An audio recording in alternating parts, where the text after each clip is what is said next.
next question number 8.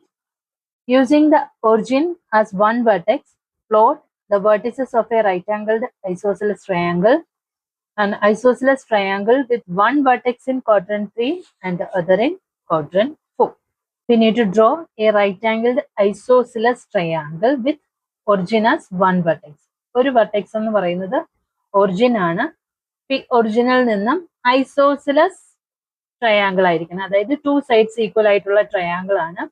2 sides equal എന്ന് പറയുമ്പോൾ നിങ്ങൾ എക്സ് ആക്സിസിലേക്ക് എത്ര ഡിസ്റ്റൻസ് ആണോ എടുക്കുന്നത് അത്രയും ഡിസ്റ്റൻസ് തന്നെ വൈ ആക്സിസിലേക്ക് എടുത്താൽ മതി. So we got a triangle വിത്ത് 2 equal sides.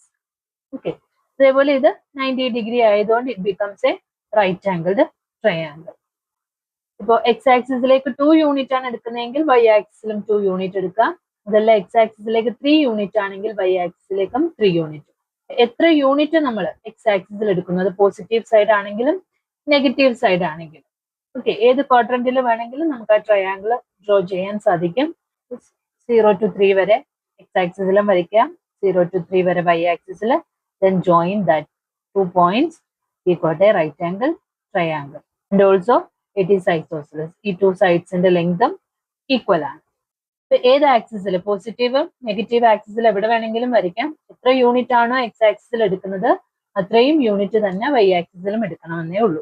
Now the next one, we need to draw an isosceles triangle with one vertex in quadrant 3 and the other in quadrant 4. ഇതേ രീതിയിൽ തന്നെ ഐസോസിലസ് വെർട്ടെക്സ് ഐസോസിലസ് ട്രയാങ്കിൾ തന്നെയാണ്. അതായത് 2 സൈഡ്സിന്റെ length equal ആയിട്ട് ഒരു vertex third ക്വാഡ്രന്റിലും ഒരു vertex fourth ക്വാഡ്രന്റിലും വരുന്ന രീതിയിൽ വരയ്ക്കാനാണ് പറഞ്ഞിരിക്കുന്നത്.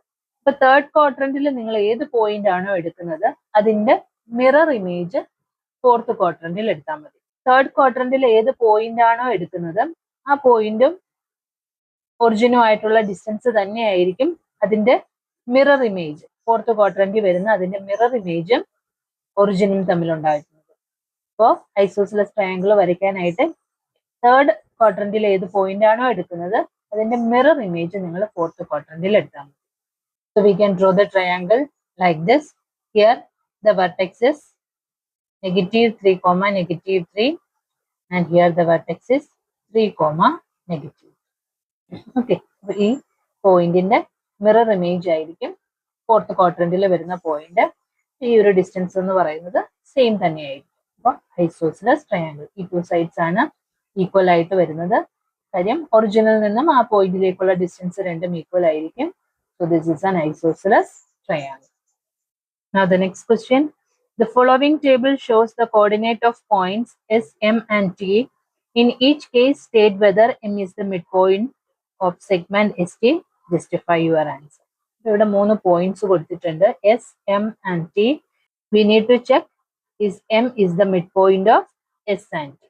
If M is the midpoint of ST, ST എന്ന് പറയുന്ന ലൈനിന്റെ മിഡ്പോയിന്റ് ആണ് M എങ്കിൽ we know that ഈ ടോട്ടൽ ഡിസ്റ്റൻസിന്റെ ഹാഫ് ആയിരിക്കും ഈ രണ്ട് ഡിസ്റ്റൻസ് ഇല്ലേ. എസ് മുതൽ ടി വരെയുള്ള ഡിസ്റ്റൻസിന്റെ ഈക്വൽ ഡിസ്റ്റൻസ് ആയിരിക്കും S M and M T എന്ന് പറയുന്നത്. ഇതിപ്പോ ടോട്ടൽ ഡിസ്റ്റൻസ് 8 ആണെന്നുണ്ടെങ്കിൽ this is equal to 4 and this is equal to 4. അങ്ങനെയാണെങ്കിൽ നമുക്ക് എന്ത് പറയാം, M is the mid point of S T എന്ന് പറയാം. അപ്പൊ ഇവിടെയും നമ്മൾ അതാണ് ചെക്ക് ചെയ്യേണ്ടുന്നത്. We need to find the distance S M, the distance M T and the distance S T. ഇത് തമ്മിലുള്ള ഡിസ്റ്റൻസുകൾ കണ്ടുപിടിച്ച് അത് എസ് എമ്മും എം ടിയും കൂടെ ആഡ് ചെയ്യുന്നതാണ് എസ് ടി എങ്കിൽ M is the mid point of that line S T എന്ന് പറയാൻ പറ്റും.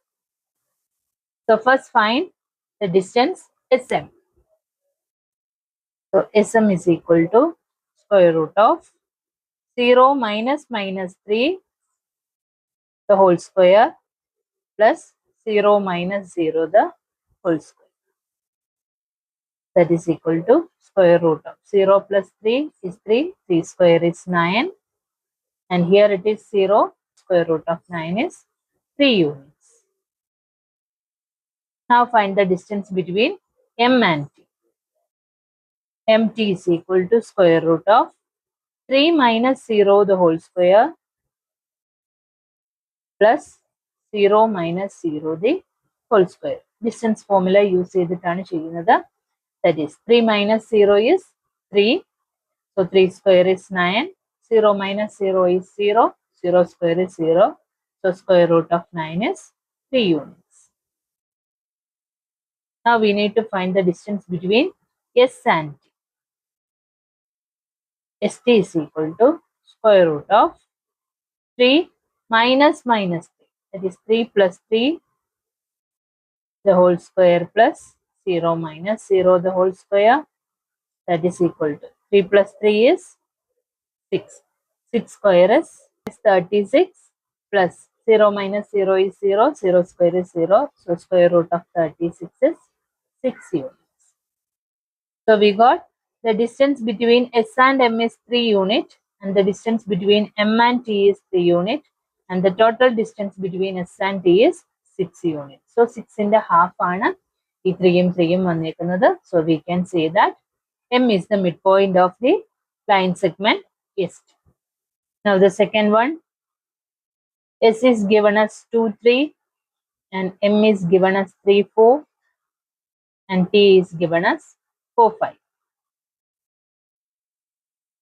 So here SM is equal to square root of 3 minus 2. 3 minus 2 is 1. 1 square is 1 plus 4 minus 3 is 1. 1 square is 1. That is equal to root 2. Now MT equal to square root of 4 minus 3. 4 minus 3 is 1. 1 square is 1. 5 minus 4 is 1. 1 square is 1. That is also equal to root 2. And the distance ST is equal to square root of 4 minus 2. 4 minus 2 is 2. 2 square is 4. 5 minus 3 is also 2. 2 square is 4. That is equal to root 8. Root 8 can be written as root of 4 into 2. 8 can be written as 4 into 2. So square root of 4 is 2 and root 2 root 2 ആണ്. So SM root 2 കിട്ടി, MT root 2 കിട്ടി and ST is equal to 2 root 2. Root 2 plus root 2 ആണ് 2 root 2 എന്ന് പറയുന്നത്. So SM plus MT is ST. അതുകൊണ്ട് എന്ത് പറയാം? M is the midpoint of the line segment ST. Okay. Now there is a question, when M is the midpoint of ST, can you find any connection between the coordinates of M, S and T? M, ST യുടെ midpoint ആകുമ്പോൾ ഈ കോർഡിനേറ്റ്സുകൾ തമ്മിൽ എമ്മും എസും ടിയും തമ്മിലുള്ള കോർഡിനേറ്റ്സുകൾ തമ്മിൽ എന്തെങ്കിലും റിലേഷൻ നിങ്ങൾക്ക് കണ്ടുപിടിക്കാൻ സാധിക്കുന്നുണ്ടോ? ഇവിടെ നോക്കിയേ, ഈ എസിന്റെ എക്സ് കോർഡിനേറ്റും ടിയുടെ എക്സ് കോർഡിനേറ്റും അത് തമ്മിൽ ആഡ് ചെയ്താൽ 2 plus 4 divided by 2 plus 4 is 6. 6 divided by 2 is 3. അപ്പോഴാണ് നമുക്ക് ഈ മിഡ് പോയിന്റിന്റെ എക്സ് കോർഡിനേറ്റ് കിട്ടുന്നത്. അതായത് രണ്ട് പോയിന്റുകൾ തന്നിട്ടുണ്ടെങ്കിൽ അതിന്റെ മിഡ് പോയിന്റ് കണ്ടുപിടിക്കാൻ first we need to add the x coordinates and divide it with it. Y coordinate കിട്ടാനോ we need to add the y coordinates of the end points and divide it with it. 3 plus 5 is 8. 8 divided by 2 is 4. That is, if x1, y1 and x2, y2 are 2 points, then the midpoint of these 2 points, ഈ രണ്ട് പോയിന്റിന്റെ mid point കണ്ടുപിടിക്കാൻ നമ്മൾ use ചെയ്യുന്ന ഫോർമുലയാണ് x1 plus x2 by 2. 1 plus x2 by 2 ആയിരിക്കും ഇവിടുത്തെ x എന്ന് പറയുന്നത്. And y coordinate is y1 plus y2 by, ഇതായിരിക്കും നമ്മുടെ മിഡ് പോയിന്റ് എക്സ് വൈ എന്ന് പറയുന്നത്. എക്സ് കോർഡിനേറ്റ് കണ്ടുപിടിക്കാൻ ആ തന്നിരിക്കുന്ന പോയിന്റ്സിന്റെ എക്സ് കോർഡിനേറ്റ് തമ്മിൽ ആഡ് ചെയ്യുക, divided by 2 and y coordinates തമ്മിൽ ആഡ് ചെയ്യുക, ഡിവൈഡഡ് ബൈ 2. ഇതാണ് മിഡ് പോയിന്റ് ഫോർമുല എന്ന് പറയുന്നത്. അടുത്ത ഈ രണ്ട് പ്രോബ്ലം നിങ്ങൾ തന്നെ ചെയ്ത് നോക്കാം. അപ്പൊ ആ ഡിസ്റ്റൻസ് ഒരുപോലെയാണ്. ഇതിന്റെ സം ചെയ്യുമ്പോൾ ടോട്ടൽ ഡിസ്റ്റൻസ് കിട്ടുന്നുണ്ടെങ്കിൽ M is the midpoint, otherwise it is not a midpoint.